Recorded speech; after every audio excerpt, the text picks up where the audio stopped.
That was short and sweet, huh? It actually got cut off in the middle of my walk. It's okay. Cheers. The reception's bad, I guess. Yeah.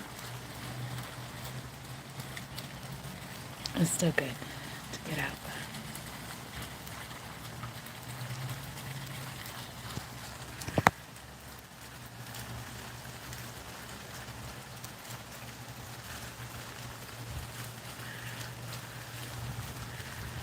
I think I could talk about something. I could find something to talk about.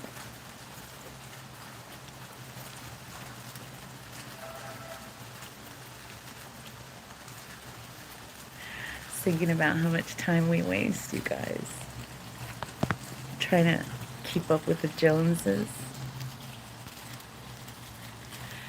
You know, we'll get second jobs and just we put on so much responsibility on ourselves that it's just unnecessary, really. I've had luxuries and I've had nothing, and life is so simple when you have nothing, you guys. I'm talking about material things. You have to have a job, and you have to have an income to pay, your rent. But after that, you guys, there's a freedom of not owning anything. You don't have to worry about property taxes. Let me tell you about when I owned everything, okay? I had a 4,000 square foot home in Utah, brand spanking new in 2005. It had a total of 5 bedrooms, I believe. We only used 3.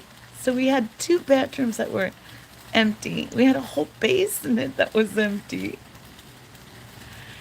And I would spend my money and my time decorating these empty rooms, you guys. Just in case somebody decided to, visit. I always had the guest bedrooms ready. I had all this space that I just had to fill up with stuff. At the end of the day, my girls were happy with just watching a movie in the basement in their bedroom. We don't need more than that, you guys. We get tricked into these huge mortgages. Why? To keep up with the Joneses. Yeah. And I'm here to tell you that the more simple your life is and the less you own, the happier and liberated you will feel. Yeah, and it'll show on your face too. Yeah. So don't waste away.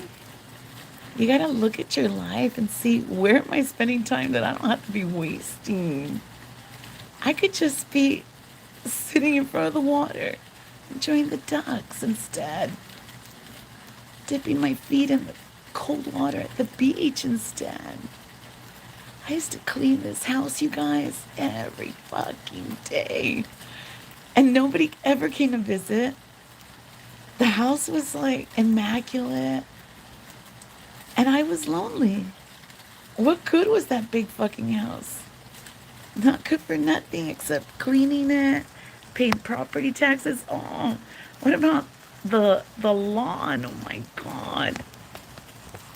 We had half an acre of grass. Can you imagine mowing half an acre of grass? We had to buy a sit-down mower just to mow the grass. That's how much fucking lawn there was to mow. Did we need half an acre of grass? No.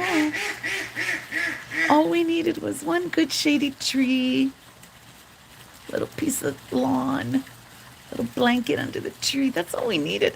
In fact, that's all we ever used. We had our favorite little tree we sat under, and the rest of the yard was just accumulating weeds that we had to pull out every Saturday. See how we put more responsibility on ourselves than we need to. At the end of the day, you guys, I lost that fucking house. I lost it to foreclosure. It was during the property values were like going up and down. It was a big yo-yo. It was a big real estate circus is what it was. Like between 2008, 2010. Anyway, I lost it. What good did it do me to have that house immaculate, decorated, clean, when I had nobody to come visit me to show off my house? Now I could say that I was like my siblings, that I owned a big brand new home like them. That didn't give me gratification. Then we bought a new truck because the new house wasn't enough. No. So now we get the top of the line new truck. Yeah, it was fancy. What was it called?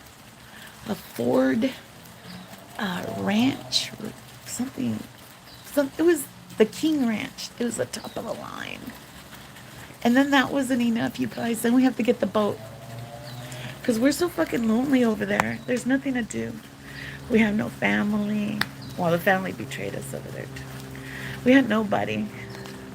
So we buy a boat now. Now we got a boat payment, a truck payment, a house payment. And now you got to buy insurance for all of that. Yeah. Yeah. Okay. So we lose the house. Eventually, we move back to California. And we bring our new truck. And we bring our new boat. And right away, the fucking county of San Bernardino wants to charge us a luxury tax just for owning a boat. Yeah. Oh, you're doing good in life? Slap. Pay up, bitch. You owe us a luxury tax because in Cali, you're considered, rich, I guess, if you own a boat or an RV. Yeah, yeah. So now we have to pay on top of insurance a fucking luxury tax just to park the boat, okay? Because now there's no fucking lakes that we could use the boat in California. No, there's so much fucking regulation just to get your fucking boat into the water that most of the time they turn you the fuck around. Sorry, it didn't pass inspection. Brand new fucking boat. So now we're paying another $200 a month just to park the boat somewhere. Yeah. Does this make sense, you guys? Does this make sense?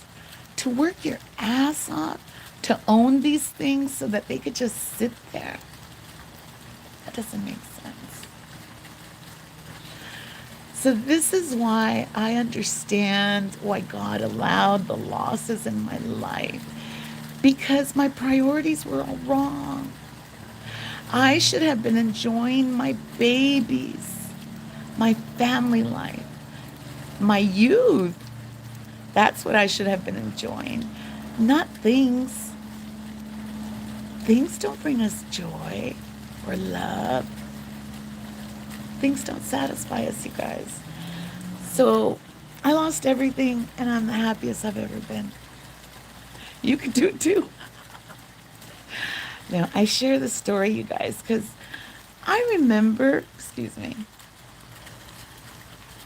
when I first lost my house, to foreclosure. It was devastating at first. It was. Until I moved into my rental. And then I didn't have to mow the lawn anymore. Or I didn't have to pay for all the repairs or upgrades or, that's another thing. You own a house, you're just fucking investing money in it left and right.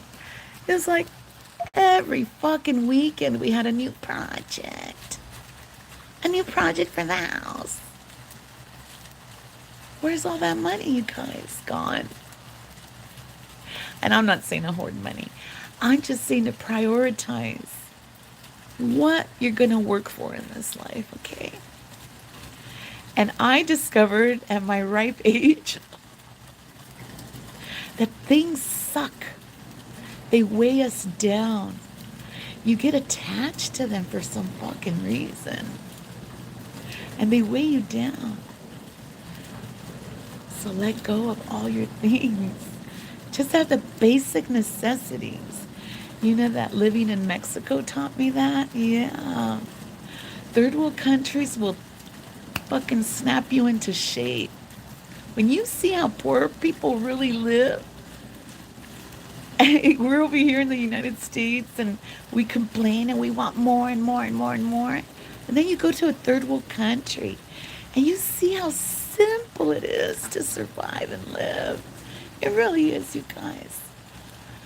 When your brain isn't focused on accumulating things, you just focus on the right things like nature. They do a lot of that in third world countries. You know that.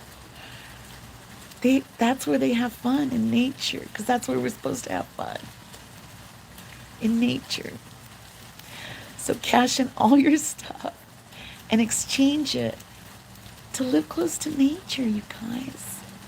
Yeah. Hi. That's what I did. I wasted a lot of my years trying to keep up with my siblings. Not just siblings, you know, everybody puts that pressure on us. You know, our neighbors, and don't fall for it, you guys. Don't. When we die, we take nothing. Always remember that. Yeah. When you have those last $5 in your pocket, go buy something fun. Think abundantly. You're not going to take it with you. You're not. Don't hoard money, you guys. If you have an extra 5 or 20, give it to somebody who needs it too. Yeah. I have a lot of wisdom, you guys. 58 years of wisdom. I've had everything, and now I have nothing. And I'm telling you, it doesn't get better than this. Yeah. I'm gonna say goodnight. Good night, you guys. Thanks for watching. Thanks for listening. Thanks for going on the walk earlier. That was fun too.